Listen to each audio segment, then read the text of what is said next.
সবসময় মনে করি স্বামী অলওয়েজ সে স্বামী, তার স্থান সবসময় উপরে।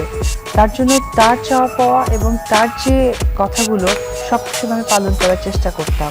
কতটুকু পেরেছি বা পাচ্ছি এখন, বাট চেষ্টা করতাম যে ও কি চায়। হঠাৎ অপু বিশ্বাসকে কেন সাকিব খানের মা কল দিল, কারণটা কি সবটাই বলবো, তবে ভিডিওটি না টেনে সম্পূর্ণ দেখবেন। সাকিব খানের মা হঠাৎ করেই অপু বিশ্বাসকে ফোন দিয়েছে জয়কে দেখার জন্য।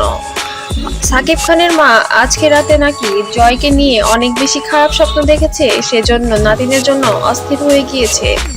সাকিব খানকে বলাই সাকিব খান ব্যস্ত থাকার কারণে জয়কে তাদের বাসায় নিয়ে আসতে পারেনি। আজকেই অপু এবং জয় বাংলাদেশে ফিরেছে দুবাই থেকে।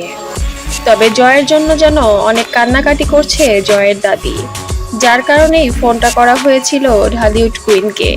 তবে ঢালিউড কুইন অপু বিশ্বাস শাশুড়ির সঙ্গে অনেক সুন্দর ব্যবহার করেছে এবং বলেছে, মা আপনি টেনশন করেন না, জয় ভালো আছে, আমি সন্ধ্যায় জয়কে নিয়ে বাসায় আসতেছি। সাকিবের সঙ্গে আমার কথা হয়েছে। সাকিব বলল মা অনেক চিন্তা করছে, মাকে তাড়াতাড়ি ফোন দাও। তবে মা আপনি টেনশন করবেন না, আমি জয়কে নিয়ে তাড়াতাড়ি আসছি, এমনটাই তাদের মধ্যে আলোচনা হয়।